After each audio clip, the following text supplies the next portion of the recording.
бетанаффус бо Зарнигори Рустам. бори дигар дуруд мегӯем ба ҳамаи нафароне ки моро тариқи мавҷи 94.4 FM радиои ҳамсаду гӯш карда истодаед ва албатта ман хотиррасон мекунам ки ин қисмати дуюми барномаи бетанаффус аст. шумо метавонед ки фаъолиро аз даст надед, зеро ки чун шоми гузашта мо дар шабакаҳои иҷтимоӣ саҳифаи расмии ҳамсадо эълон доштем. имрӯз мо меҳмон дорем. чун ҳамешагӣ эфирҳои мо ҳамроҳи меҳмонон ба камераҳо сабт мешаванд ва пас аз лаҳзаи муайян дар саҳифаи ютюби расмии радио ҳамсадо FM мебароянд ки шумо метавонед тамошо кунед. хуб азизони дили, имрӯза меҳмони бисёр олиқадри мо ҳунарманди шоисаи ҷумҳурии Тоҷикистон, роҳбари ансамбли ориёи назди телевизион ва радиои ҳукумати ҷумҳурии Тоҷикистон Муҳаммад Рафии Кароматуллоҳ ки айни замон дар студия қарор доранд. шуморо хушомадед мегӯем пеш аз ҳама. ташаккури зиёд, сарбаланд бошед. салом арз мекунам ба кулли шунавандагон, ба ҳама мухлисони азиз ва ба шунавандагони радиои ҳамсадо. ва албатта мо низ хеле хурсандем ки шумо даъвати моро пазируфтед, вақт пайдо кардед, таваҷҷӯҳ намудед, ҳозир шудед. мо барои мухлисон ҳама вақт тайёр. зинда бошед. аз дидоратон шод ҳастем ва имрӯз мегуфтед ки имрӯзҳо бо чӣ коро банд ҳастед, машғул ҳастед? дар ин рӯзҳои гармӣ, тобистони гарм, дар айни ҳол аз пайи тӯю маъракаҳои мардум ин шабу рӯз ва чун ҳамешагӣ боз аз пайи барномаҳои консертии давлатӣ ки ман дар онҷо фаъолона иштирок мекунам, тайёрӣ ба ҳамин. бале, мо эҳсос мекунем ва бисёр мушоҳида мекунем ки дар тамоми консертҳои давлатӣ, сафарҳои хизматӣ ҳунарӣ қарор доред. мушкил нест масалан ҳам фаъолияти кории давлатиро пеш бурдан ва ҳам иштирокчии фаъоли маросимҳои мардумӣ дар хизмати халқу ватан будан. чӣ гуна шумо метавонед ки вақтро ба инобат гирифта ба ҳарду муваффақ шавед дар як замон? ташаккури зиёд. албатта вақт мо пайдо мекунем, чун ин вазифаи ҷонии мо аст. барои ватан, барои мардум хизмат кардан албатта душвор аст, осон нест, лекин кӯшиш мекунем ки дар ҳар барномае ки мо таклиф мешавем, дар барномаи консертии давлатӣ фаъолона иштирок кунем. албатта ки дар ҳар як барномае ки мегузарад, сафарҳои ҳунарӣ ки мегузарад, бояд мо сурудҳои нав ба нав эҷод кунем дар ҳар барнома. ва шукри худо ки имрӯз пайи ҳамин ҳастем. беҳтарин. хаста набошед. албатта махсусан дар фасли тобистон мегӯянд Тоҷикистон кишвари офтобрӯя. акнун тасаввур кунед ки тобистон боз чӣ қадар гарм аст. ба шумо қувваву нерӯ дар ҳаёт, дар зиндагӣ аз чӣ ифтихор доред Муҳаммад Рафӣ? ифтихор дорам ки тоҷикам. ифтихор дорам ки ватани азизу маҳбуб дорем. ифтихор дорам ки фарзанди чунин шахси бузург ҳастам. бо ватанам, бо давлатам, бо пешвои муаззами миллатам ман ҳамеша ифтихор мекунам. воқеан фарзанди Кароматуллоҳи Қурбон як ҳунарманди барҷаста, як устоди воқеан шинохтаи ҳунари санъати тоҷик будан ба фикри ман ин якум масъулияти бисёртар аз шумо талаб мекунад дар эҷод. анакнун тасаввур кунед, агар дар оилаи оддӣ ба дунё меомадед, шумо ҳамин соҳаи ҳунармандиро касб пеша мекардед ё ки дигар касбро интихоб мекардед? чӣ фикр доред? ростӣ намедонам. ман фикр накардед? мумкин ки лётчик мешудам. кайҳонавар. барои чӣ лётчик? аз хурдӣ наз мебинам парвоз кардана. ҳамин аҷоиб. аз хурдӣ то ҳозир ҳамин ҳар вақте ки сафарҳои ҳунарӣ мекунем, бисёр парвозҳо дорем, бисёр сафарҳо дорем. ба ман маъқул аст. кадом лаҳзааш вақти парвоз, фуруд омадан, вақти дар ҳаво будан ҳамаш дӯст медоред? бале. сафарро дӯст медоред. аҷоибот. дуюмин ҳунарманд ҳастанд ки дар барнома мегӯянд орзу мекарданд ё мехостанд ки чӣ шаванд кайҳонавард. беҳтарин.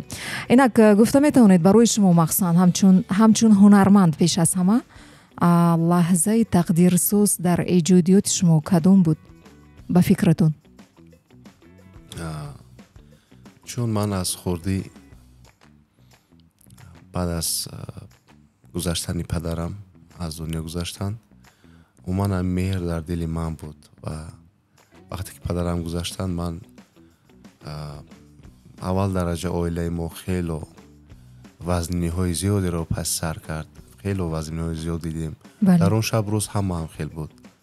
تمام مردم عذاب داشت و شکر خدا امروز تنجی است، امانی است و همین بود که من نو بسته از خینی های زندگی، از مشکل های زندگی، از پست و بلندی های زندگی من این مهر سنت که از پدر برای من گذاشته بود، من همیشه شب و روز در اتاقی که کاری پدرم سرود های اون کس رو گوش میکردم. شب و روز این مهر در حقیقت یک مهری بود که از چخیل میگویند از پدر برای من میراث گذاشته بود و شکر خدا که امروز من کمی هم باشد در جاده سنت یک روی خود رو یافتیم. دوام دهنده کسب هنری پدر بزرگوارم هستم. مقصدی منم از آن خردسالی همین بود که نام پدر رو دوم باره زنده کنم و باز البته که یک روی خود رو در جاده سنت داشته باشم. بهترین و البته شما در این جاده موفق هم هستید. مردم چنانی تا امروز ها هستند، سرود ها هستند، هنرمندانی که ایجادیات آنها، سرود های آنها وقت و زمان مهلت ندارد. نو بس از سین و سال، نو بس از عوض شوی وقت، زمان، عوض شوی نسل ها ترانه هایشان رو همیشه گوش میکنند. جاویدانه زنده است. این گونه هنرمندها خیلی و خیلی کم اندر کم هستند و ما شدیم که شما یک نفری که صنعتی ولای پدر رو پیش میبرید، یک موقع خاصی خود رو دارید. تو امروز شاید هست یگون سخن پدر رو در یاد دارید که گاهی در گوشتان شاید صدا میدید. راستی گپ چی طوری گفتم؟ در اون وقت ما خردسال بودیم. هست در یادمون مهر نوازش های پدر، همون چهره خندانی اون کس و مهربانی و نسبتی ما فرزندان در یادمون هست، لیکن افسوس که کمتر. ما وقت خردسال بودیم. وقتی پدرم از دنیا گذشتن من 6 ساله بودم. نازیه جان 4 ساله بود. محمد سخی دادری خوردیم 3 ساله. هست البته و کمتر، ولی من همیشه فکر میکنم که البته این تقدیر و نصیب است برای گذشتن پدرم. کاش میشدن و این شب و روز در بالای سری ما باز ممکن زندگی رنگ دیگر تر میگرفت برای ما. بله، در حقیقت میگویند که حیات میزبان است، ما مهمون هستیم، همه ما موقتی هستیم. خدا کند که عمری همه ما شما بردوام باشد، همیشه در صحنه هنری تاجیک باشید و همچنین میخواستیم فهمیم کدام خصلت ها رو در خود میبینید که امروز در زندگیتون برای شما یاری میرساند، خصلت های منفی نیو موسیقی خود رو. تشکر. من هر کس از روی وی نیست که خودش آدمیزاد خودش رو باید باهاتیت. این رو من از زبان مخلصانم، از تمام مردم آنهایی که مرا میشناسند شکر میکنم که من از پدر برای من این هم خیلی میراثی است. در خونی ما، در وجودی ما خاکسار بودن، زمینی بودن، با مردم مهربان بودن. من شکر میکنم که این خصلت ها رو دارم و البته این از ترانه‌های تاجیکی از زبان مردم میشنوم، اینجور خوشحال میشم. بهترین بیودن میگویند بزرگی انسان در خاکساریش هست. انا همین خاکساری است که انسان رو در حقیقت به بزرگی ها میرساند. به فکر شما مرد رو چیزی با میکند؟ رفتاری خوب، گفتاری خوب، خاکسار بودن با مردم، البته مهربان بودن با وای. نو بسته در کدام کسب که نباشد، همیشه من فکر میکنم که زمینی بودن، خاکسار بودن این بهترین خصلت جانوردی است. بله، 100% فکری شما رو ما دستگیری میکنیم و یک نفر اینجا در صفحه تلگرام شهناز بونو با شما سلام میرسونند و خواهش کرده استودند که کمی باشد هم ترانه با نام قصه دریو با طور زنده месароидед гуфта хоиш доранд агар имкон бошад барояшон месароидед. Имрӯз акун дар хизмати мухлисонам ҳастам. Зинда бошед. ҳар хоҳиши ки онҳо мекунанд ба ҷонам иҷро мекунам. инак азизони дил дар барномаи бетанаффус мавҷи 94.4 FM ҳам садо Муҳаммад Рафии Кароматулло бо садои зинда қиссаи дарё барои шумо месароянд. ташаккур. ман бояд ячиро қайд кунам ки таронаи қиссаи дарё тақрибан 3-4 сол пеш эҷод шуда буд ва бисёр шунавандаи зиёд пайдо кард ва суруде шуд ки дар байни мардум хело писанд омад, ба мардум писанд омад. яке аз дар репертуари ман яке аз сурудҳои беҳтарини ман аст қиссаи дарё. барои шаҳнозабону марамат. қиссаи дарёро нагӯ ба чашмони ман ҳар кадомаш ки дарёст. қиссаи дарёро нагӯ ба чашмони ман ҳар кадомаш ки дарёст. аз рӯи дил ба пеши ту механдам, аммо дилам хонаи дарду ғам ҳост. аз рӯи дил ба пеши ту механдам, аммо дилам хонаи дарду ғам ҳост. захми дилам дигар даво намеша, барои ман панҷараво намеша. захми дилам дигар даво намеша, барои ман панҷараво намеша. зинда бошед. воқеан бо овози зинда сароидан як эҳсоси дигар мебахшад, кайфияти дигар дорад. ва боз як дар ҳамин ҷо савол ба миён меояд ки мушоҳида мекунем дар маъракаҳои ки умуман шумо баромад мекунед ҳамчун ҳунарманд, даъвате ҳастед, бисёртар интихоб доред бо зинда сароидан, яъне ба таври зинда месароед. анакнун агар ба ҳисоб гирем тӯи давом мекунад 3 соат. шумо дар он ҷо мо мебинем ки на танҳо месароед, боз менавозед ҳам. азизони дил хотиррасон мешавам, ҳамчунин Муҳаммад Рафии Кароматулло оҳангсоз низ ҳастанд, оҳанги таронаҳои худро худашон эҷод мекунанд. боз намедонам, шояд ба дигарҳо ҳам эҷод мекунед, мепурсем. хуб, 3 соат ба таври зинда тӯи гузарондан чӣ хел ҳастин боз дар фасли тобистон? мушкил аст, лекин ман аз вақте ки тӯи маъракаҳо мерафтам, намедонам синфи 10 будам ё ки 11, аллакай тӯйгардиро сар кардам. гӯем аз ҳамон замон ман то имрӯз дар тӯи маъракаҳо зинда сурудхонӣ мекунам. чӣ тавре шумо гуфтед, ҳам менавозам, бале, ва ҳам зинда месароям то ҳозир. аз сабабе ки ман аз аввал то имрӯз зинда месароям дар тӯи маъракаҳо, он қадар бори ман мушкилӣ нест. عادت کردید به این چیز. کردم، بله. و امیده با مو مینویسند در صفحه اینستاگرامی از خود روسیه، میگویند که با جهت کسبی چند سال شد در روی صحنه قرار دارند، همچون هنرمندی کسبی. راستی گپ من از 8 سالگی هم روی صحنه هستم. الکی 8 سالگی هم اولین بار در бинои кохи борбад рӯи саҳнаи калон баромада будам. инам дар ёдбуди падарам буд, ёдбуди Ормон шуда гузашта буд.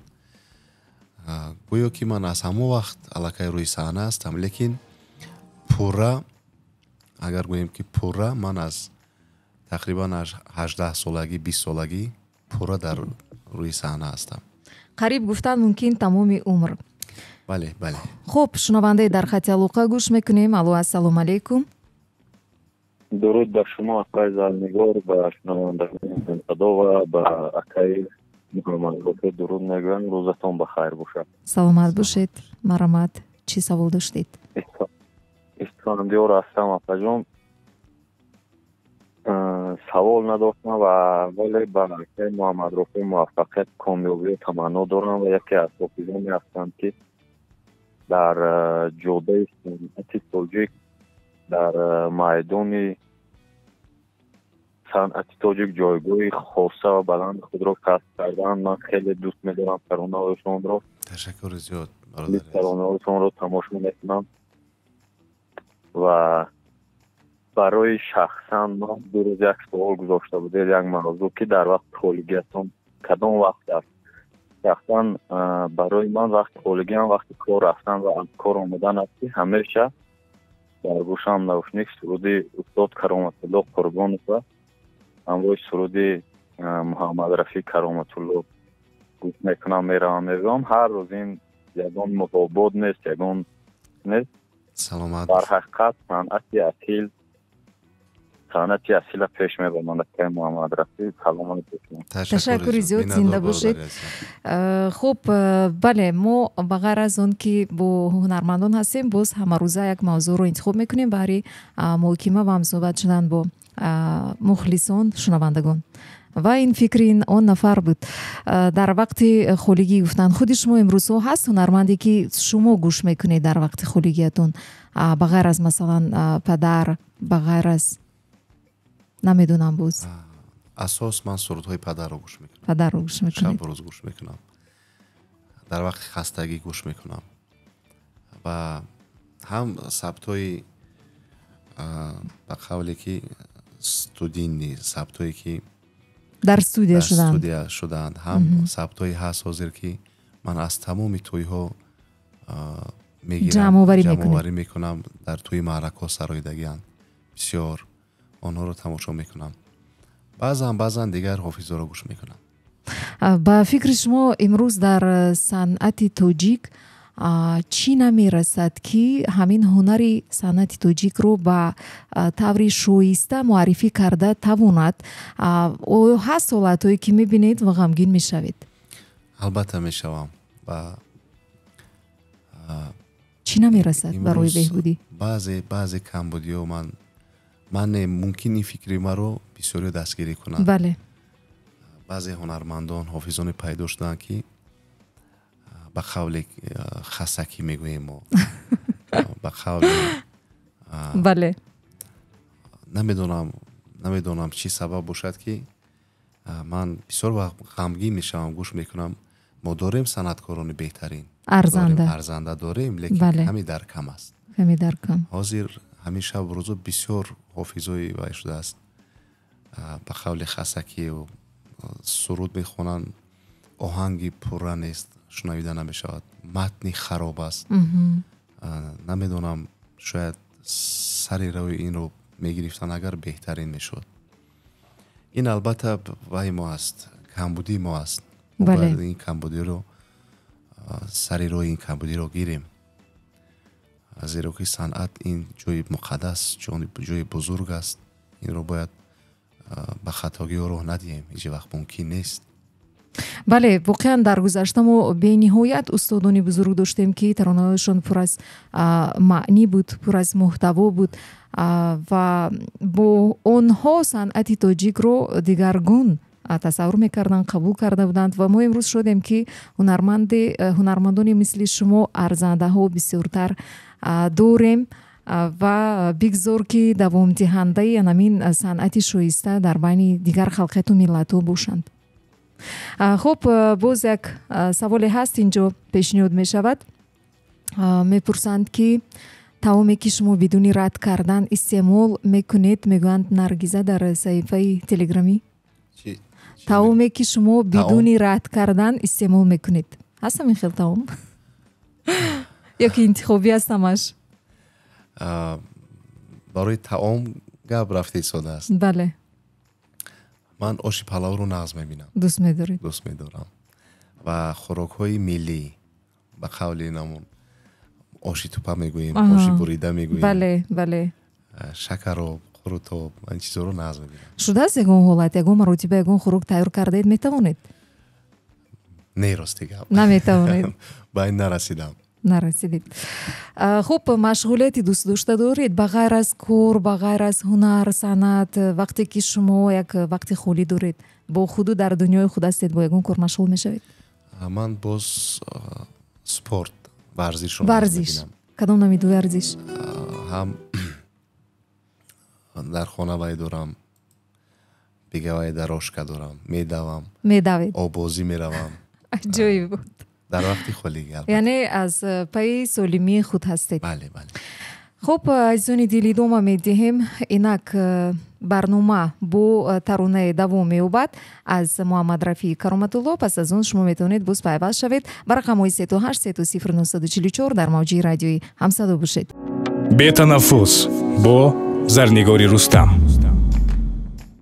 азизони дили, идома дорад барномаи бетанаффус. ба ин лаҳза бори дигар ёдовар мешавам бо шумо ман Зарнигори Рустам. мавҷи 94.4 FM ҳамсадоро гӯш мекунед ва имрӯз меҳмоне ки мо дорем даъватӣ ҳастанд ҳунарманди шоистаи ҷумҳурии Тоҷикистон, роҳбари ансамбли ориёи назди телевизион ва радиои ҳукумати ҷумҳурии Тоҷикистон Муҳаммад Рафии Кароматулло. бори дигар шуморо хушомадед мегӯем. зинда бошед. ва инҷо таронаҳои нави шумо ки ба мо дастрас шуданд зиёд ҳастанд. яке аз онҳо бо ном Кабаре, рости гап аз номаш бисёр шавқам омад. аҷиб барои чӣ ин тарона чунин ном гирифтааст, чӣ гуна ҳамин суруд умуман тавлид ёфт дар эҷодиёти шумо? бед дар ин бора камтар ҳам суҳбат мешем. ташаккур.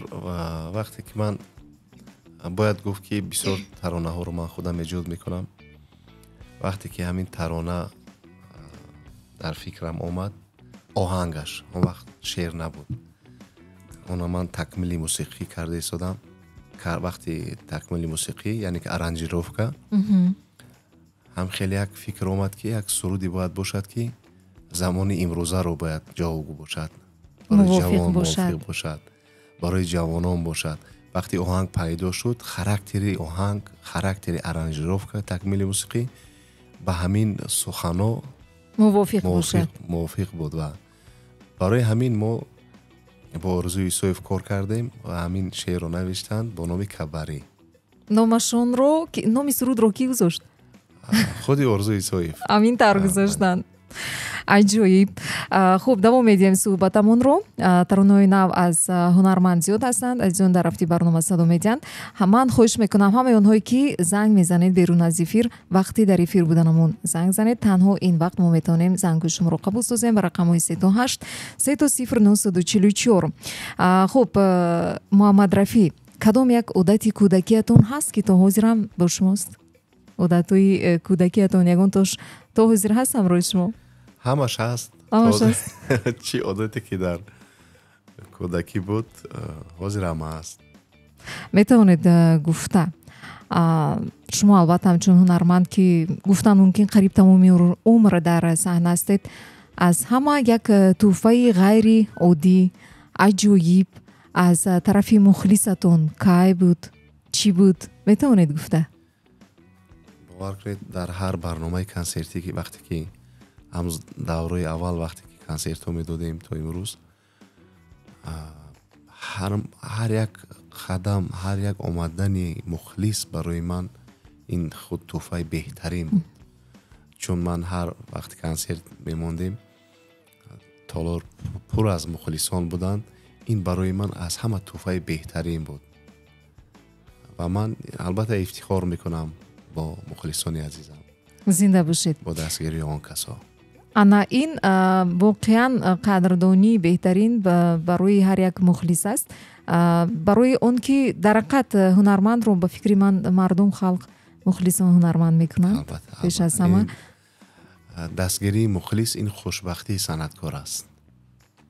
ман ҳаминро мебинам. дастгирии мухлис ин хушбахтии санъаткор аст. муваффақияташ аст. албатта бо санъаткор кӣ дорад? мухлис дорад. бо халқ зинда аст. бо дастгирӣ.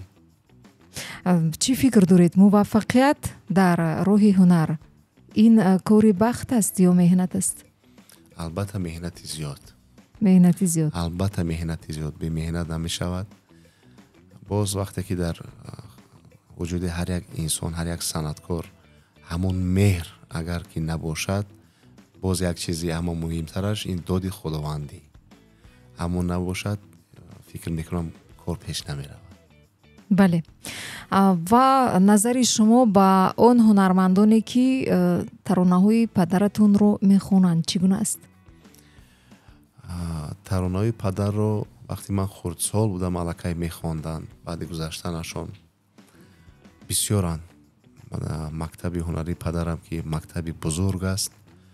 албатта ман گوش میکنم، افتخار میکنم، خرسند میشوم. بسیارند میخوندگی سرودهای پدر رو میخوندگی ها. من با اونها هستم. جانبداری میکنید؟ البته جانبداری میکنم. ما گویا که اعضای یک عائله هستیم، یک مکتب هنری بزرگ رو پیش میبریم. البته دستگیری میکنم.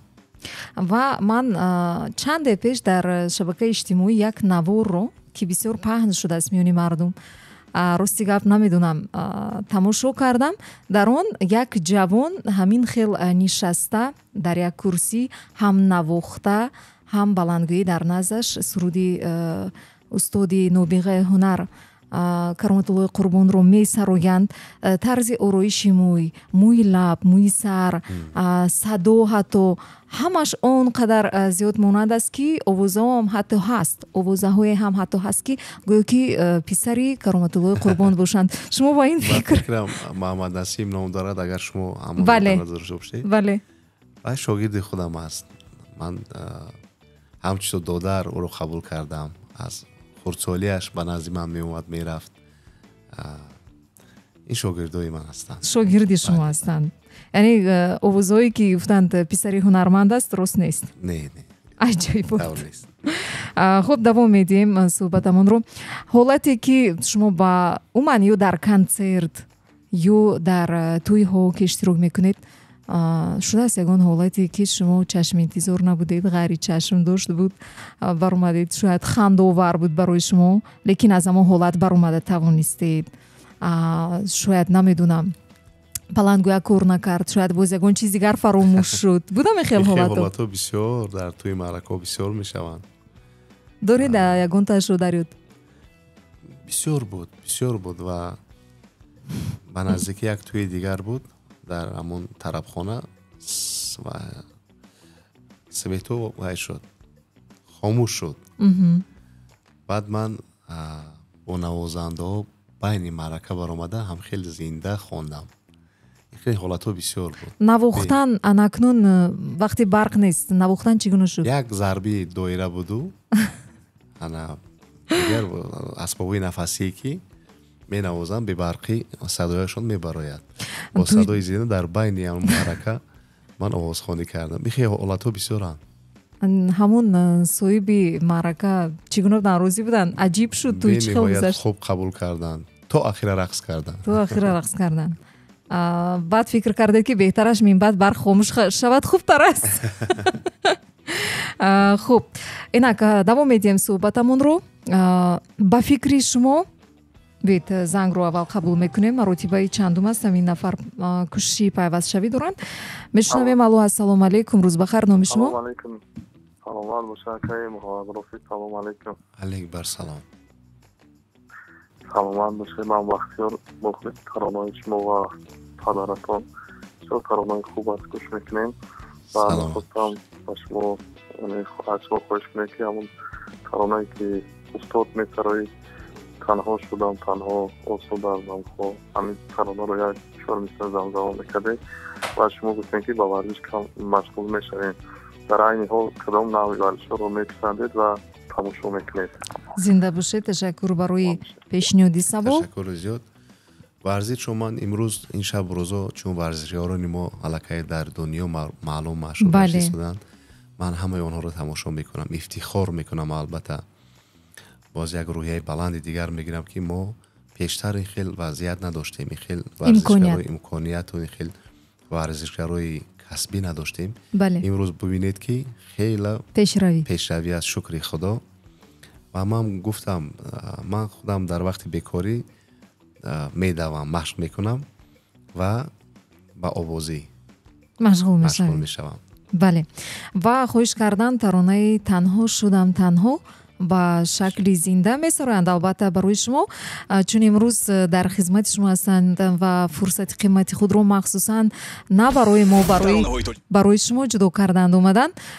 مرحمت با صدای زنده. تنها شدم تنها، آسوده از غوغا شدم، از بس که خوردم خون دل چون غوچه غم ها شدم.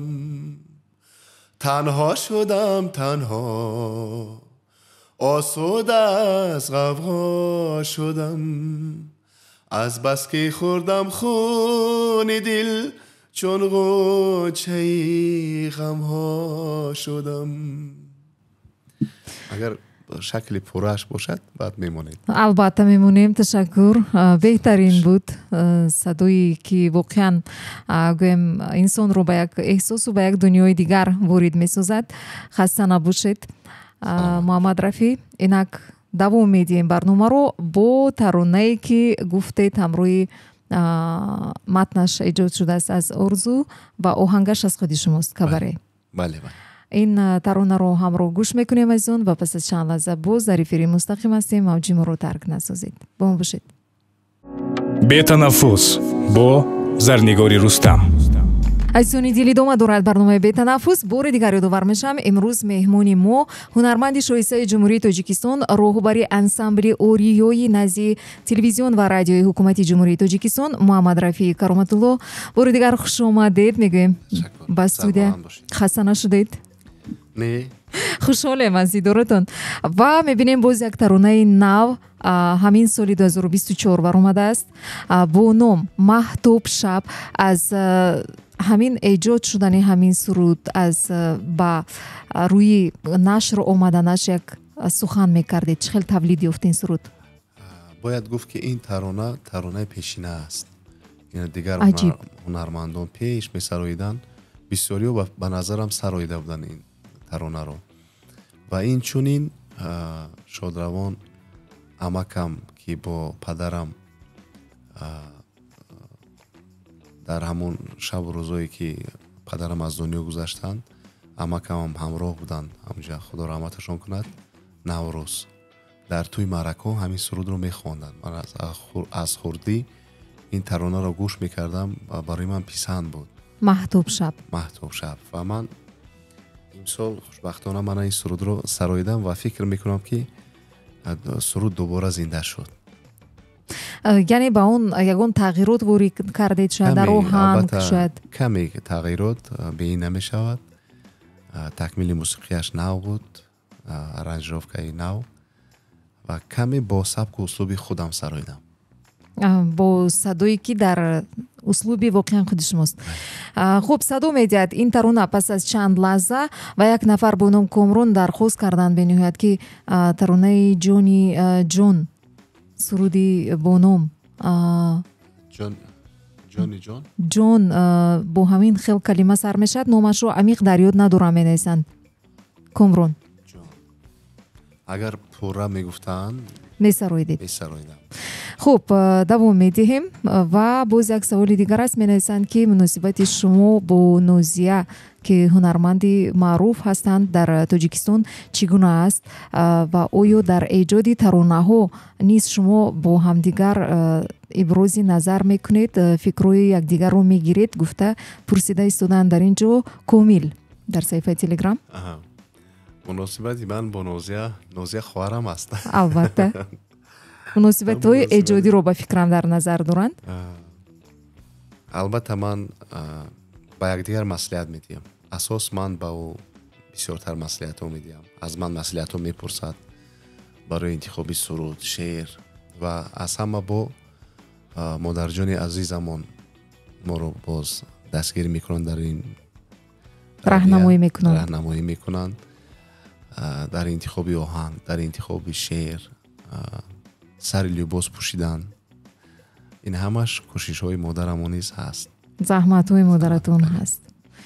در حقیقت خیلی مهم است در صحنه نمودی هر یک هنرمند باید صحنه زیب باشد، عملی بوست. خوب بازم پیشنهادی سوال هست. میگن در اینجا که با هنرمندان با عضوی اعضای انسامبل اوریو شدن از هنرمند چی طلب کرده می شود گفته ایستادن؟ چون شما امروز راهبری انسامبل اوریو هستید، میگن که کدام هنرمند میتواند عضوی اعضای همین دسته گردد؟ چی طلباتو دارد؟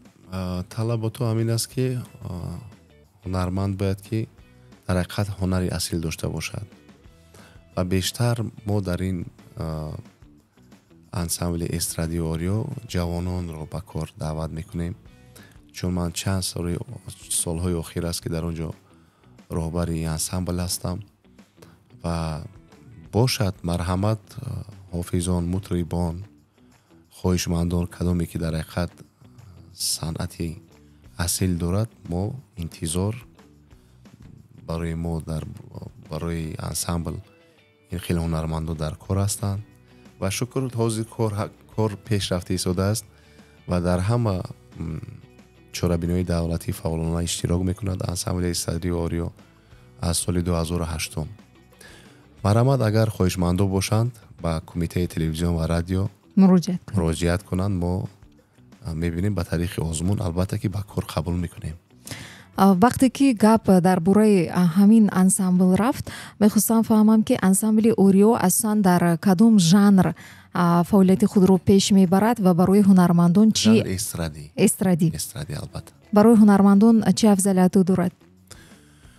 чӣ тавре гуфтам, бояд ҷавонон дар ин ҷо вай бошад, чун ансамбли навтаъсис аст, ҷалб бошанд. бале, ҷавонон бошанд, боз ҳамон ансамбл ранги дигар мегираду кор пеш меравад. Бале, дуруст. хуб, саволе ки мухлисонатон бисёр медиҳанд ба шумо то имрӯз, ки медонад шояд дар шабакаҳои иҷтимоӣ, шояд дар маъраку, консерту, аз ҳама саволи зиёд барои шумо пешниҳод шаванда ба фикратон кадом аст, Муҳаммад Рафӣ? чанд фарзанд дорид? мепурсанд. дар бораи эҷодиёт мепурсанд. бисёр саволо медиҳанд. Воқеан чанд фарзанд дорид? 4 фарзанд дорид. агар онҳо дар оянда, умуман пешаи онҳо кадом аст имрӯз? Кадоме аз онҳо кадом касбро интихоб карданд? 2 духтар дорам, 2 писар, шукри худо. ҳамаш ин касби ҳофизи санъаткор буданро нағз мебинанд. Дӯст медоранд. Бале. мебинем дар оянда кадоме аз онҳо агар дар ҳақиқат ман бинам ки майл дорад, истеъдод дорад. истеъдод ҳамаш доранд. мехоҳад ки овозхон шавад. хоҳиш бояд сахт бошад. ман зид намебароям. зид намебароед. беҳтарин. ин андар кам аст. барое ки чун мо медонем албатта ин соҳаи бисёр мушкил аст, заҳматҳои худро дорад ва агар шумо имкони вохӯрдан ба ҳамон Муҳаммад Рафии хурдсолро медоштед, чӣ мегуфтед барояш? овозхон шав мегуфтам. боз ҳамин хел мефтед. яъне бениҳоят дӯст медоред касби худро. бале, бе ин тасаввур ман худамро дар ҳаёт тасаввур карда наметавонам. боз як дархости дигар аст, мегӯянд ки каме зинда месароиданд ишқи рӯҳафзо ҳамин таронаро гуфта истоданд дар ин ҷо Малика. ишқи рӯҳафзо пайдову нопайдо мо ҳам гирифторем дар банди савдо. дарди ҷонсӯзам дар сина маҳфузам танҳо манам огah аз сӯзи ҳаррӯзам. танҳо манам огah аз сӯзи ҳаррӯзам. зинда бошед Муҳаммад Рафӣ. азизони дил, идома дорад барномаи Ветанафус. бори дигар ёдовар мешавам ки шумо метавонед занг занед ба рақамҳои 38 30 944 пас аз шунидани таронаи нав эҷод аз ҳунарманд бо ном маҳтоб шаб. ва албатта вақте ки мо дар эфир ҳастем, пас аз ба эфир баромаданамон пайваст шавед. дар он ҷо мо зангҳоро қабул мекунем. бо мо бошед. бетанаффус бо Зарнигори Рустам. азизони дил, идома дорад барномаи Бетанаффус ва бори дигар хотиррасон мешавам. мо ҳамроҳи меҳмон қисмати дуюми барномаро гузаронида истодаем бо ҳунарманди шоисаи ҷумҳурии Тоҷикистон, роҳбари ансамбли ориои назди телевизион ва радиои ҳукумати ҷумҳурии Тоҷикистон Муҳаммад Рафии Кароматулло. бори дигар хушомадед. хуб, инак як таронаи дигар аст ки бисёр нав, таронаи шуниданӣ. ин ҳам аз эҷоди худи шумост ва ном дорад биҳишти гумшуда. барои чӣ ҳамин тарона биҳишти гумшуда ном дорад? ба кадом хотир, чӣ хел тавлид ёфт ё ба нафаре бахшида шудааст? биёед беҳтараш аз шумо мефаҳмем. ташаккури зиёд. ин тарона бояд гуфт ки таронаи пешинаам аст. дар альбоми якуми ман ин тарона эҷод шуда буд. беҳишти гумшуда матн шеър аз лоиқ шералӣ бузургвор, маро дигар намеёбӣ. номаш беҳишти гумшуда буд ва ман ҳамон вақт инро оҳанг баста будам ва ҳамон вақт бисёр шунавандаи зиёд пайдо карда буд суруд тозир гӯш мекунанд ва инро ман боз аз сар бозхонӣ кардам. аз сари нав аранҷировка такмили мусиқӣ кардем бо тағйирот албатта каме тағйироти нав андохтем, боз аз сар бозхонӣ кардам. зинда бошед. ва як саволи дигар, кадом як ҳолати аҷоиб хандаовару ғайриоддӣ вақти сабти клип ба тарона рӯй дода буд?